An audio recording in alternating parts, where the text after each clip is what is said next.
कुछ दिनों पहले मेरी नज़रों से एक किताब गुजरी।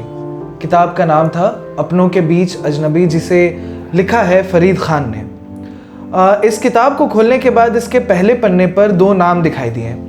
वो नाम थे जिन्हें ये किताब समर्पित है, और वो नाम है महात्मा गांधी और सीमांत गांधी खान अब्दुल गफ्फार खान। ये दोनों वो व्यक्ति हैं जिन्होंने अपनी पूरी ज़िंदगी भाईचारे, अमन, सांप्रदायिक सौहार्द कायम करने में बिता दी। लेकिन क्या जिन्हें ये किताब समर्पित है और जिन्होंने अपनी पूरी ज़िंदगी ये काम करने में गुजार दी, आज वो हमारे समाज में दिखाई देती है? और इसी सवाल के जवाब को तलाशती है फरीद खान के द्वारा लिखित ये किताब अपनों के बीच अजनबी। इत्तफाकन फरीद खान पटना के ही रहने वाले हैं और वो इन दिनों पटना में हैं। काफ़ी अरसे से वो मुंबई में पटकथा लेखन कर रहे हैं। कई सीरियल और फिल्मों की पटकथा इन्होंने लिखी है।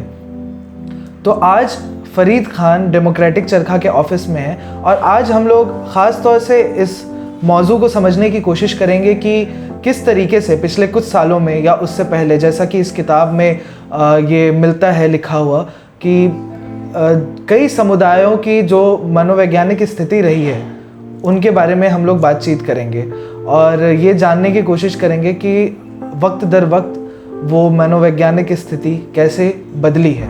बहुत बहुत स्वागत है फरीद खान आपका डेमोक्रेटिक चरखा में। शुक्रिया।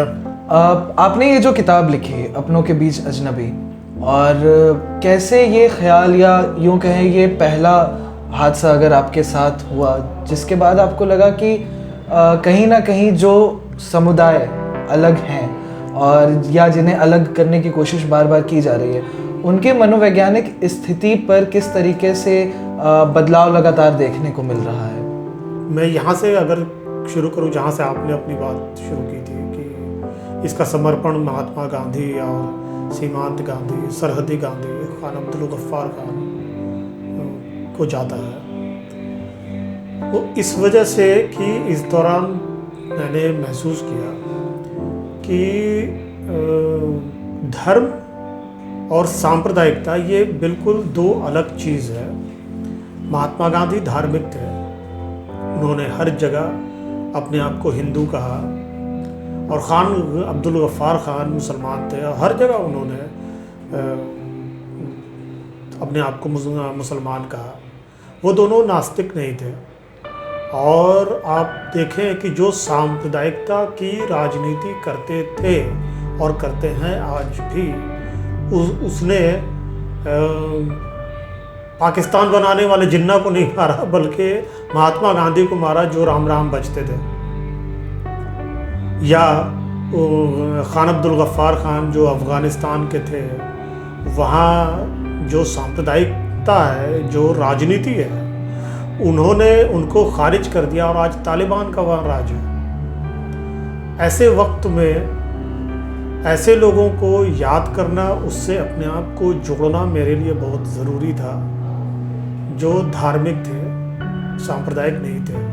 और मुझे ऐसा लगता है कि सांप्रदायिकता को धार्मिक लोग ज़्यादा बेहतर जवाब दे सकते हैं। इसलिए काफ़ी पहले और आज के दौर में ये बदलाव आया है कि जो सांप्रदायिकता पहले सामाजिक स्तर पे थी, जैसा कि उस किताब में भी है कि ये अचानक से 2014 में टपक नहीं गई आसमान से, पर वो सामाजिक स्तर पर थी, लोगों में थी। 2014 में फ़र्क ये है कि अब जिम्मेदार पदों पर, संवैधानिक पदों पर बैठे हुए लोग जो राजनीति कर रहे हैं, वो लोग उसको बढ़ावा दे रहे हैं और उसको मान्यता देते हैं। जैसे कि बहुत ही चर्चित घटना आप लोगों को याद होगी कि अगर किसी की मॉब लिंचिंग हुई तो विशेष पार्टी के लोग, और मुझे नाम लेने में बिल्कुल भी गुरेज नहीं है, कि भाजपा के कुछ नेता जेल में उन मॉब लिंचर्स को माला पहनाने गए थे। तो ये एक तरह से मान्यता देना है कि उसने जो हत्या की वो ठीक है, दरअसल ये बेचैन करने वाली बात है। अन्यथा जो समाज में सांप्रदायिकता है उसको तो आप तर्कों से और इंटरेक्शन से आप काउंटर कर सकते हैं, उसको कम कर सकते हैं या ख़त्म कर सकते हैं, पर सरकार में बैठे हुए, शासन प्रशासन में बैठे, जिम्मेदार पदों में बैठे हुए लोग अगर ऐसा करें तो, और ये ऐसा नहीं है कि ये भी सिर्फ 2014 की बात है या उसके बाद की बात है, ये पहले भी हुआ है, पर उसकी मात्रा बहुत कम थी। मैं याद दिलाना चाहूँगा कि 1984 में जब सिखों के ख़िलाफ़ दंगे हुए तो प्रधानमंत्री के पद पे रहते हुए राजीव गांधी ने कहा था कि एक बड़ा पेड़ गिरता है तो धरती हिलती है। मतलब कि सिखों को मारने वालों को उन्होंने एक तरह से मान्यता दी उनको, जबकि ये कहना चाहिए था कि इसकी भर्त्सना करते हैं और दोषियों को सज़ा दिलवाने में सरकार एड़ी चोटी का जोर लगा देगी। पर राजीव गांधी ने ये नहीं कहा। जिम्मेदार पद पे बैठे हुए व्यक्ति ने सबसे पहले उस वक्त 84 में ये बयान दिया और उसके बाद सीधे जंप आप कर जाइए 2014, वो 1984 था, अब 2014 में अब इस तरह की बहुत सारी बातें जो जिम्मेदार पद पे बैठे हुए लोग हैं, सत्तारूढ़ पार्टी है, वो इस तरह से करके एक भय का वातावरण पैदा करती है और ऊपरी तौर पर या प्रत्यक्ष रूप से आप देखेंगे तो सबसे पहले तो इसके शिकार मुसलमान ही होंगे, लेकिन ऐसा नहीं है कि इसके शिकार हिंदू नहीं होंगे। चाहे गुजरात में बीफ के नाम पर दलित पीटे जाते हों या मॉब लिंचर्स, पालघर में साधुओं की मॉब लिंचिंग हो जाती है, या अभी मध्य प्रदेश में भी एक बूढ़े बुज़ुर्ग थे जो जैन समुदाय के थे, उनकी भी मॉब लिंचिंग हो जाती है और ये होगा। ये इसके शिकार तो सबको होना है, पर हाँ वो अभी फ़िलहाल उनका फ़ायदा इसी में है कि वो मुसलमानों के नाम पर ही राजनीति करें, इसलिए। लेकिन बारी सबकी आएगी। तो आपने अपनी बातचीत में बताया कि बारी सबकी आएगी, सारे लोगों पर इसका प्रत्यक्ष या अप्रत्यक्ष प्रभाव तो अभी भी पड़ रहा है। एक इंस्पेक्टर की भी, सुबोध सिंह की भी मॉब लिंचिंग हुई थी इसी में। तो एक कहीं ना कहीं मान्यता देने की जो आप बात कह रहे हैं वो समाज में लगातार देखने को मिल रहा है। और एक पूरा चैप्टर कहा जाए, पूरा प्रकरण आपने लिखा है रोहित वेमुला पर भी, कि किस तरीके से उनके साथ भी उनकी भी मनोवैज्ञानिक हत्या कही जा सकती है कि वो हुई थी बहुत ज़्यादा मानसिक दबाव बनाकर। तो ऐसा कई जगह आज के वक्त में भी देखने को मिल रहा है कि ना सिर्फ रोहित वेमुला बल्कि कई लोगों पर इस तरह के मानसिक दबाव प्रत्यक्ष या अप्रत्यक्ष तौर पर बनाए जा रहे हैं लगातार। अब अगर एक छोटा सा उदाहरण दे लें तो इंटर रिलीजन शादियाँ कोई नई बात है नहीं हमारे समाज में।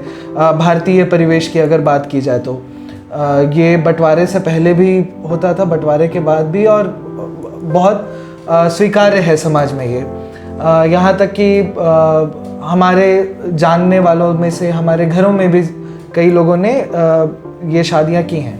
लेकिन उस वक्त ये फ़र्क शायद ये नहीं दिखाई देता था। अगर मैं खुद अपने व्यक्तिगत अनुभव की बात करूं तो वो फ़र्क नहीं दिखाई देता था कि अच्छा मेरे घर में इतनी इंटर रिलीजन शादियां हुई हैं, इस तरीके से वो फ़र्क नहीं दिखता था। लेकिन अब एक ख़ास टर्म यूज़ होने लगा है जिसको कहा जाता है लव जिहाद, कि अगर कोई महिला मित्र हैं जो किसी दूसरे समुदाय से हैं, आप किसी दूसरे समुदाय से हैं, तो ये ख़ास तौर से एक ठप्पा लगा दिया जाता है कि आप लव जिहाद कर रहे हैं।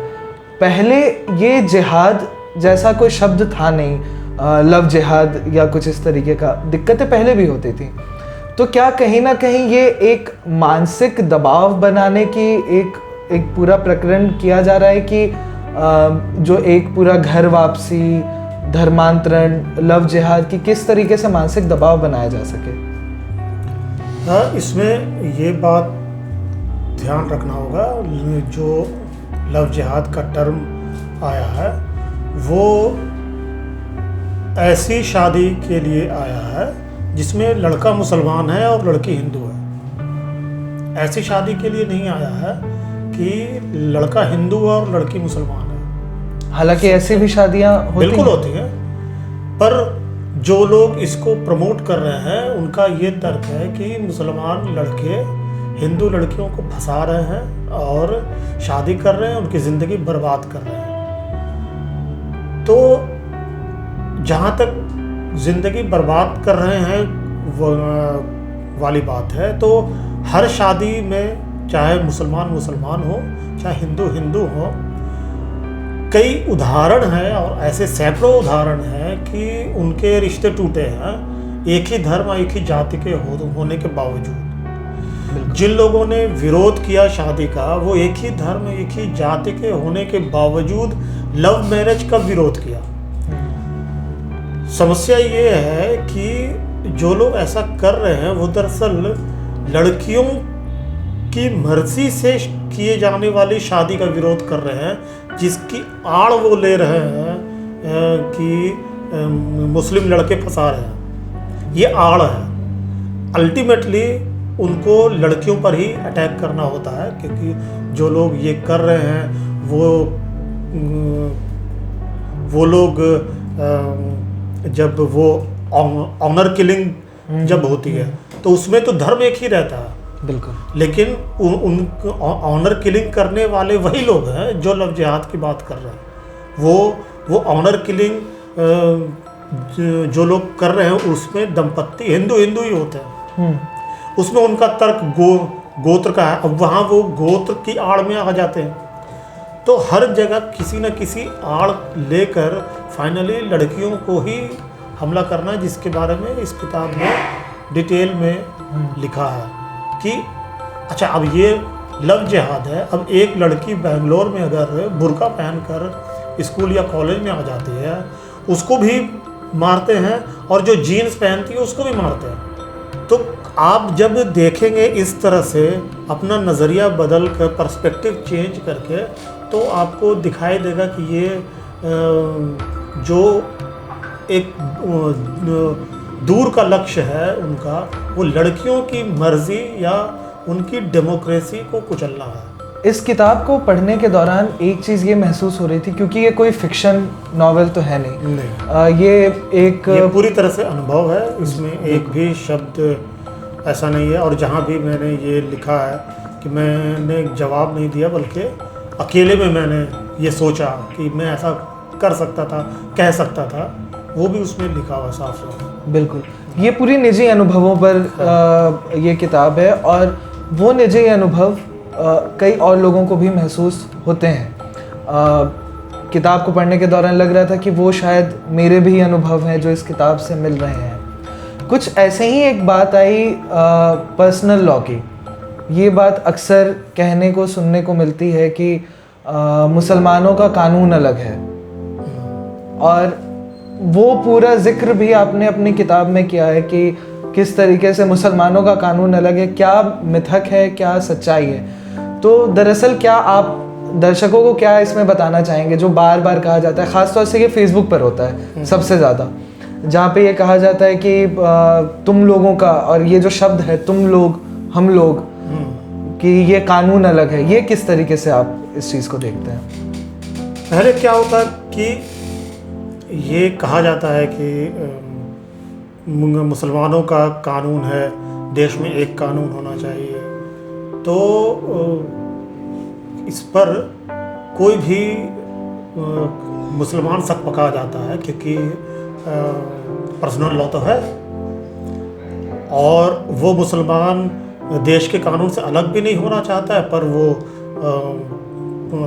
जो पर्सनल लॉ है, जो शरीयत है, उसको भी वो मानता है। तो वो जैसे कोई भी शक पकाता है, वैसे जब पहली बार मेरे सामने ये सवाल आया तो मैं भी शक पकाया और मैंने सोचा इस पर। तो सबसे पहले ये सोचना चाहिए कि सिविल कोड क्या होता है, सिविल क्या होता है। तो सिविल, यहाँ से मेरी पड़ताल शुरू हुई, या विश्लेषण कह सकते, पड़ताल कहना ठीक नहीं रहेगा, कि दो लोगों के बीच का कोई भी एग्रीमेंट या कोई भी रिश्ता जिसमें स्टेट, देश इन्वॉल्व नहीं है, दो लोगों के बीच का, वो सिविल है। तो पर्सनल लॉ में देखेंगे तो आपको शादी ब्याह के मामले, तलाक के मामले, जायदाद के मामले और उत्तराधिकार के मामले, और कोई काम अगर जैसे आपकी कंपनी के साथ जुड़कर मैं कुछ कर रहा हूँ, तो इस तरह के जो इंडिविजुअल मामले, एक प्रोड्यूसर है, एक राइटर है, उनके बीच का जो एग्रीमेंट होता है, उस तरह के मामले सिविल मामले कहलाते हैं। तो अब मैंने शादी की तो मैंने निकाह किया, और मतलब जो लोग ये इल्ज़ाम लगाते हैं मुसलमानों पे कि मुसलमानों के कानून अलग हैं, उनमें से किसी एक मित्र से हमारी बात हो रही थी। तो मैंने कहा कि मैंने निकाह किया, उसका एक कानून है, संविधान सम्मत एक कानून है, और आपने अग्नि को साक्षी मानकर 7 फेरा लिया, वो संविधान सम्मत है। ऐसा नहीं समझना चाहिए कि वो संविधान सम्मत नहीं है, वो तो हमारा धर्म है। संविधान ने उस धर्म के उस रीति रिवाज को कानूनी मान्यता दी है, वो कानून है। तो सवाल उठता है कि अगर अलग नहीं होगा हिंदू और मुसलमानों का सिविल कोड, तो फिर क्या होगा? क्या मैं 7 फेरा लेने लगूं, या 7 फेरा लेने वाले निकाह करने लगेंगे, या दोनों में से कोई कुछ भी नहीं करेगा? क्या चाहते हैं? तो मेरे मित्र ने कहा कि नहीं, निकाह भी होना चाहिए और 7 फेरा भी होना चाहिए, तो फिर तो कानून अलग होगा। तो सिविल कोड तो हिंदू मैरिज एक्ट है, और उसी तरह से मुस्लिम पर्सनल लॉ, उसमें पर्सनल शब्द पर नहीं जाना चाहिए, लेकिन लोग पर्सनल को पर्सनल मान लेते हैं। और वो तो एक हेडिंग है, उस कानून का एक नाम है, मुस्लिम पर्सनल लॉ। आप चाहें तो हिंदू पर्सनल लॉ बोल सकते हैं, जिसका नाम हिंदू मैरिज एक्ट या हिंदू मैरिज कोड, इस तरह से। और वो 5 खंडों में या 3 खंडों में, जो 1950 के बाद वो लागू हुआ, एक साल, वो नेहरू जी के ज़माने में। तो हर धर्म का अपना एक कोड है, उसी के तहत उसका परिवार बसता है, उसी के तहत वो अपना जो धार्मिक जो प्रैक्टिस है वो अपनाता है, उसी के तहत वो अपनी जायदाद का बंटवारा करता है या नहीं करता है, या दान देता है, या अपना उत्तराधिकारी चुनता है, या जो भी वो बेच दे, खा ले, बर्बाद कर दे, वो उसका हक है, वो उसका सिविल राइट है। और हर किसी का इंडिविजुअल भी है, मतलब उसमें एक क्लॉज है कि आप चाहें अपनी प्रॉपर्टी को वसीयत कर दीजिए कि हम बर्बाद कर देंगे, तो आप बर्बाद कीजिए। मतलब ये बर्बाद शब्द नहीं लिखा, लेकिन आपको राइट है, वो उसके अधिकार क्षेत्र, वो उसके अधिकार क्षेत्र में है। तो सिर्फ ऐसा नहीं है कि अलग कम्युनिटी का ही कानून है, बल्कि एक इंडिविजुअल का भी कानून है कि वो चाहे तो अपने घर को, सड़क पर जो फुटपाथ पे जो लोग सोते हैं उनके नाम कर दे।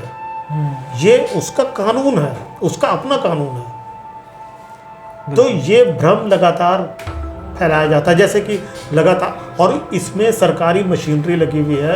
अफसोस की बात यह है, व्हाट्सएप पर लगातार इस तरह की बातें आती हैं, जैसे कि धारा 370 के बारे में कहा जाता। बहुत सारे लोगों को लगता है कि धारा 370 मुसलमानों का कानून है। अरे मुसलमानों का और इस्लाम से धारा 370 का दूर दूर तक रिश्ता नहीं है। लेकिन मिसकॉन्सेप्शन यही रखा गया। यही रखा गया है लगातार। उसको लिखने वाले अयंगर थे, गोपाल स्वामी अयंगर, जिन्होंने धारा 370 को ड्राफ्ट किया। उस वक्त सरदार पटेल की निगरानी में ये हुआ, और धारा 370 जो राजा थे, राजा हरि सिंह, उनकी ख्वाहिश थी कि ये हो। जब वो भारत में विलय करना चाहते थे, लोगों को ये मालूम होना चाहिए कि कश्मीर और कश्मीर के राजा हिंदू थे और वो नहीं चाहते थे भारत में आना। और वो 47 में भारत में नहीं आए थे, वो तो पाकिस्तान की लात पड़ी तो एहसान मानना चाहिए पाकिस्तान का कि उसने हमला किया, और फिर वो भागे भागे सरदार पटेल के पास आए। सरदार पटेल ने जो कानूनी प्रक्रिया है उसके तहत उन्होंने काम किया, और वो भारत के अंदर कश्मीर आ गया। आज जो कुछ भी है उसमें या तो पाकिस्तान का हाथ माना जाना चाहिए और या फिर सरदार पटेल का। तो इस्लाम से कोई मतलब ही नहीं है।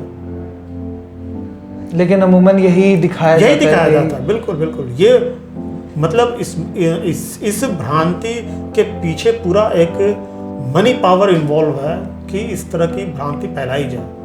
और ऐसी भ्रांतियों से ऐसा मेरा मानना है कि एक ख़ास वर्ग को नुकसान तो पहुंच ही रहा है, लेकिन आप जो लगातार एक ये बात कह रहे हैं कि सरकारी मशीनरी और पूरा मनी पावर इन सारे प्रोपेगेंडा में इन्वॉल्व रहता है।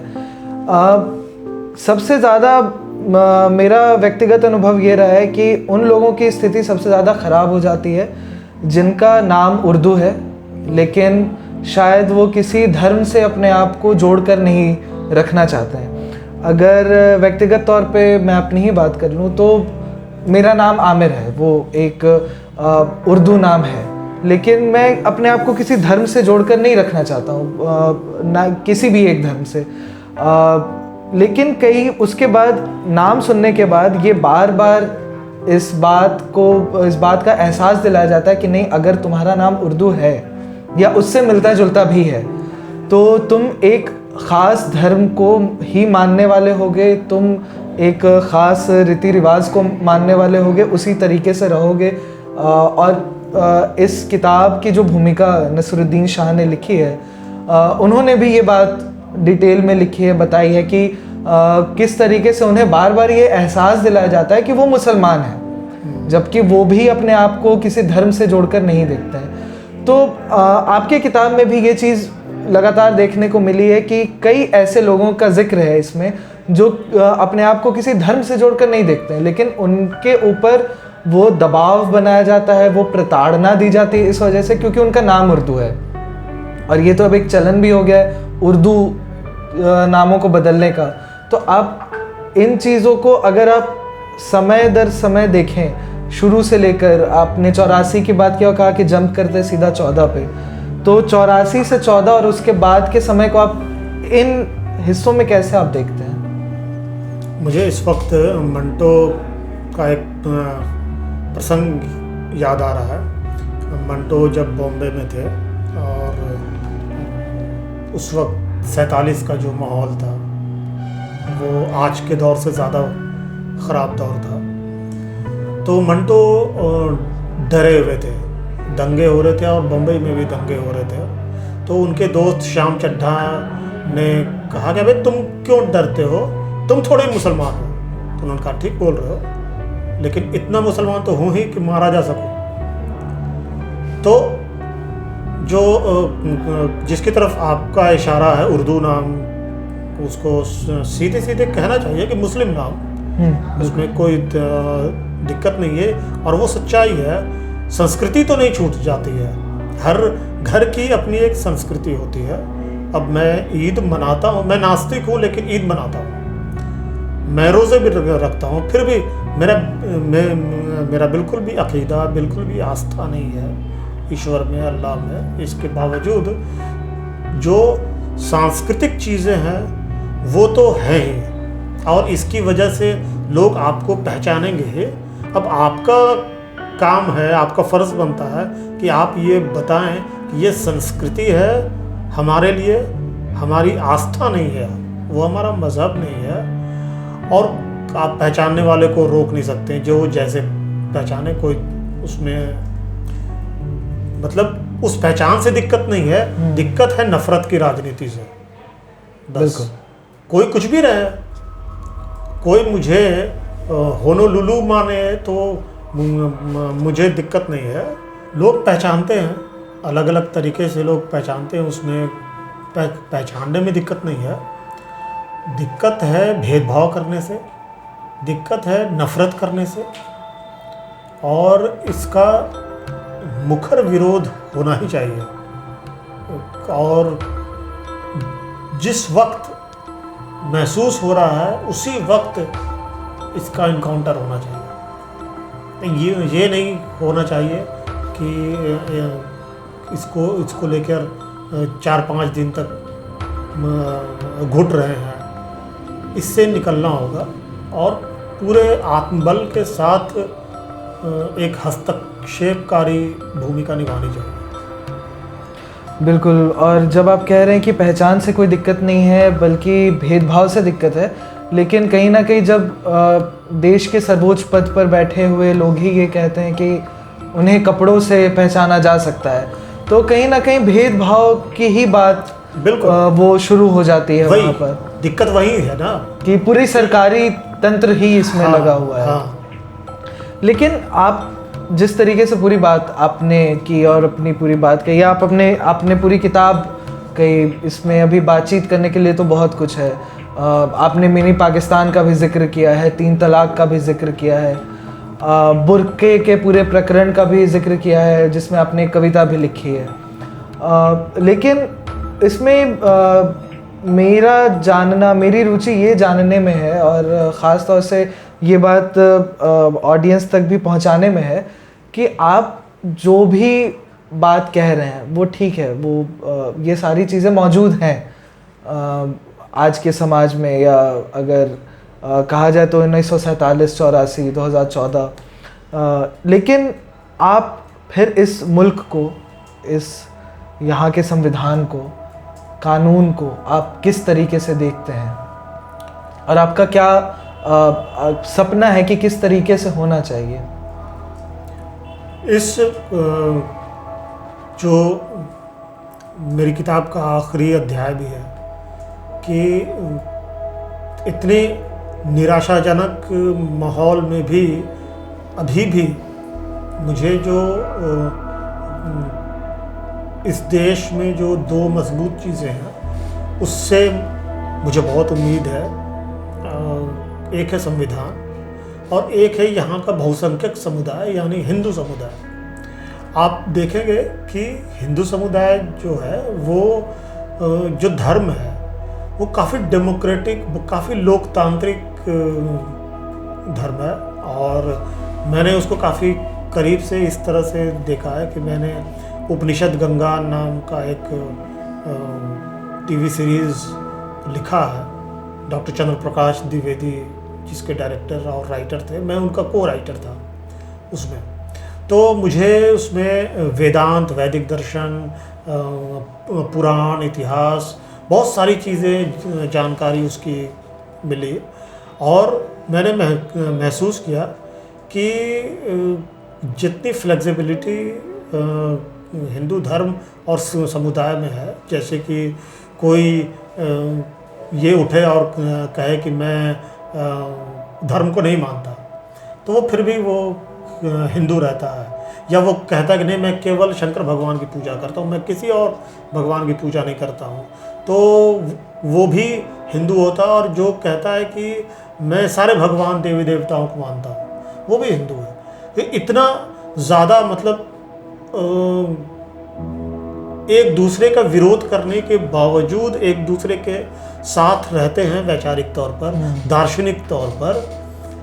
यही चीज़ सांप्रदायिकता को काउंटर करेगी। मैंने उसमें डिटेल्स में लिखा है कि जैसे कि गौतम बुद्ध है, जैन है, उन्होंने अपने पुरानी मान्यताओं को लगातार काउंटर किया, उसका विरोध किया और नई मान्यताएं उन्होंने दी। फिर जो यहाँ हिंदुस्तान के जो धर्म है तो वो उसी हिंदू परंपरा का ही हिस्सा है।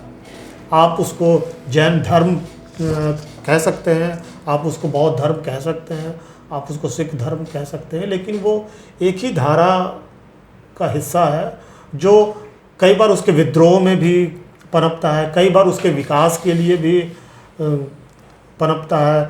और आप ईश्वर के साथ मजाक कर सकते हैं, माखन चोर बोल सकते हैं ईश्वर को। जो विदेश के जो धर्म है, जो इस्लाम है, ईसाई धर्म है, यहूदी धर्म है, इसमें ऐसी इजाज़त नहीं है। तो इस धर्म को संविधान बचाएगा या हिंदू समुदाय बचाएगा। और इसी वजह से जो मुसलमान हिंदुस्तान में रहते हैं और जो 1947 में नहीं गए पाकिस्तान, वो इन वजहों को देखते हुए कि हाँ, यहाँ ब्रीदिंग स्पेस है, बिल्कुल हम यहाँ रह सकते हैं, अपने कह सकते हैं कि अपनी आलोचनात्मक या असहमति का अधिकार, हम असहमति के अधिकार का पालन कर सकते हैं।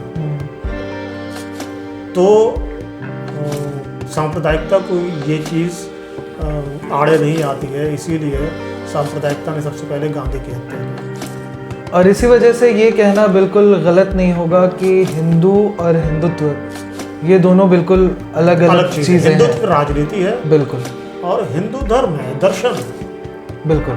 और जैसा कि आपने पूरी बातचीत में आपने कहा और आखिरी में आपने कहा कि आलोचनात्मक रवैया के साथ आप यहाँ पे रह सकते हैं, बात कर सकते हैं, और कहीं ना कहीं वो शुरू से पूरी वैदिक परंपरा भी यही रही है जिसमें वाद विवाद होते रहे विद्वानों के बीच।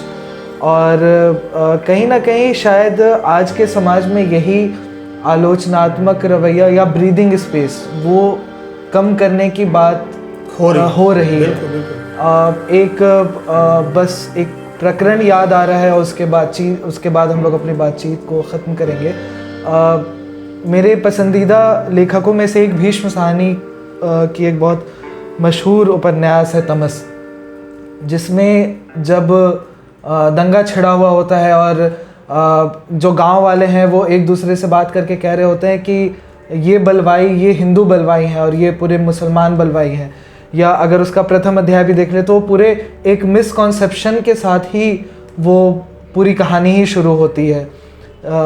और उसमें कहीं ना कहीं कुछ कैरेक्टर भीष्म साहनी ने ऐसे भी लिखे थे जो दोनों तरफ की बातों को काउंटर करके एक आलोचनात्मक चीज़ को एक एनालिसिस रखने की, विश्लेषण करने की कोशिश बार बार कर रहे हैं, एक अमन शांति बहाल करने की कोशिश कर रहे हैं। तो क्या ये समझा जा सकता है कि अगर आज के नौजवान, आज के युवा भी उसी तरीके से हर चीज़ों का अगर विश्लेषण करना शुरू करें, चाहे वो सरकारी नीति हो या कोई धार्मिक परंपरा, तो शायद इसमें बदलाव आ सकता है। बिल्कुल। इंसान को, मतलब मैं तो ये गांठ बांध चुका हूँ कि अगर किसी न्यूज़ में, किसी खबर में, किसी जानकारी में अगर किसी समुदाय के प्रति नफ़रत की भावना भड़क रही है तो वो फेक न्यूज़ की पहली शर्त है। वो होगा ही होगा, उसको बार बार चेक करना चाहिए और बर्ड आई व्यू से देखना चाहिए। अल्टीमेटली गरीब ही गरीब से लड़ता है और शासन प्रशासन उन गरीबों को लड़वाता है। ना तो अमीर मुसलमानों को दिक्कत है, ना अमीर हिंदुओं को दिक्कत है, सिर्फ गरीब मुसलमान और गरीब हिंदू लड़ रहा है। तो अगर इस ढंग से देखेंगे तो पूरी सांप्रदायिकता का मकसद ही गरीबों में फूट डलवाकर राज करना होता है। इस तरह से देखना चाहिए। बिल्कुल। बहुत बहुत शुक्रिया फरीद खान, हम लोगों से बातचीत करने का। एक अच्छी बातचीत रही और उम्मीद है कि जो दर्शक हैं उन्हें ये बातचीत अच्छी लगी होगी। और अगर आप चाहते हैं कि हम लोग इस तरीके के और बातचीत के कार्यक्रम लाएं तो आप नीचे कमेंट में ज़रूर बताओ। साथ में आप हमें मुद्दे भी बता सकते हैं कि आप अगले किस मुद्दे पर बातचीत सुनना चाहते हैं। तब तक आप बने रहें डेमोक्रेटिक चरखा के साथ और हमारे चैनल को सब्सक्राइब ज़रूर करें। नमस्कार। नमस्कार।